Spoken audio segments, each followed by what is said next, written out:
നമസ്കാരം. ഞാനിപ്പോൾ നിൽക്കുന്നത് തൃപ്പൂണിത്തുറയിലെ മഹാരാജ രാമവർമ്മയുടെ പ്രതിമയുടെ മുന്നിലാണ്. കാരണം ഇന്നത്തെ ദിവസത്തിനും ഇദ്ദേഹത്തിനും വളരെ അഗാധമായൊരു ബന്ധമുണ്ട്. എറണാകുളത്തിലെ തന്നെ ക്ഷേത്രങ്ങളുടെ കേന്ദ്രമെന്ന് വിശേഷിപ്പിക്കാവുന്ന തൃപ്പൂണിത്തുറയിൽ അത്തച്ചമയം ആഘോഷങ്ങൾക്ക് തുടക്കം കുറിച്ചിരിക്കുകയാണ്. കേരളത്തിൻ്റെ ഔദ്യോഗികമായ ഓണാഘോഷങ്ങൾക്ക് ഇന്ന് തുടക്കം കുറിച്ചു എന്ന് തന്നെ പറയാൻ പറ്റും. അത്തച്ചമയത്തോടനുബന്ധിച്ചുള്ള ഘോഷയാത്രയും ഇവിടെ നടന്നു കഴിഞ്ഞു. എന്താണ് അത്തച്ചമയം, അല്ലെങ്കിൽ എന്താണ് ഈ ആഘോഷത്തിന് പിന്നിലെ ചരിത്രമെന്ന് നമുക്കൊന്ന് നോക്കാം.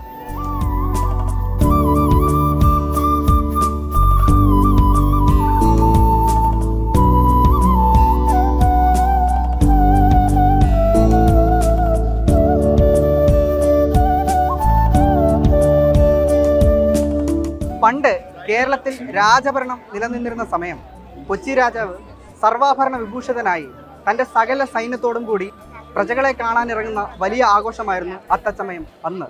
രാജകീയ അത്തച്ചമയത്തിന് 3 ദിവസം മുൻപ് ആനപ്പുറത്ത് നഗാര കൊട്ടി കാഹളം മുഴക്കി ഒരു ദിവസം ഒരു കോട്ടവാതിൽ വീതം 3 കോട്ടവാതിൽക്കലും ചെന്ന് സർക്കാർ അറിയിപ്പ് വിളംബരം നടത്തുന്നു.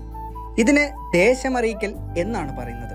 4-ാം ദിവസം അത്തം നാൾ നാടുവാഴികൾ, പ്രഭുക്കൾ, കർത്താക്കന്മാർ, തണ്ടാൻ, അരയൻ, കത്തനാർ തുടങ്ങിയവർ എത്തിച്ചേരണമെന്നാണ് കൽപ്പന. കരിങ്ങാച്ചിറ കത്തനാരും ചെമ്പിലരയനും നെട്ടൂർ തങ്ങളും വരാതെ അത്തച്ചമയം നടത്തില്ലെന്നാണ് വയ്പ്.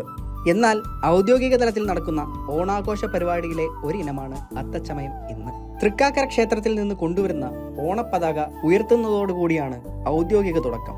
ചമയ ഘോഷയാത്രയും അതിനോടനുബന്ധിച്ച് നടത്തുന്ന മത്സരങ്ങളുമാണ് ഇപ്പോൾ അത്തച്ചമയത്തിൽ കാണുന്നത്. ഗവൺമെന്റ് ബോയ്സ് ഹൈസ്കൂൾ അങ്കണത്തിലാണ് ഘോഷയാത്രയുടെ തുടക്കം.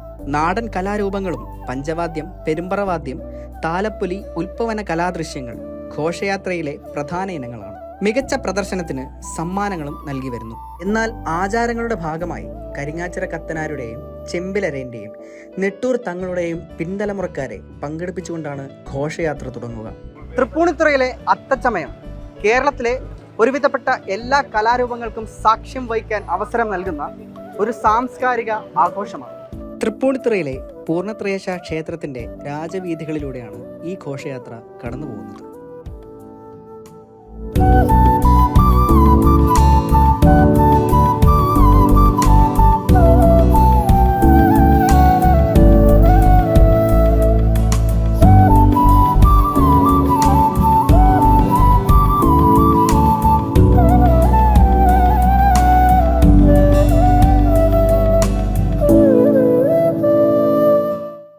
നാനാജാതി മതസ്ഥരും പങ്കെടുക്കുന്നതുകൊണ്ട് തന്നെ ഇത് കേരളത്തിലെ തന്നെ വിശേഷപ്പെട്ട മതേതര ആഘോഷങ്ങളിൽ ഒന്നായി അറിയപ്പെടുന്നു. അങ്ങനെ കേരളത്തിലെ ഓണാഘോഷങ്ങൾക്ക് ഇന്ന് ഔദ്യോഗികമായി കൊടിയേറി.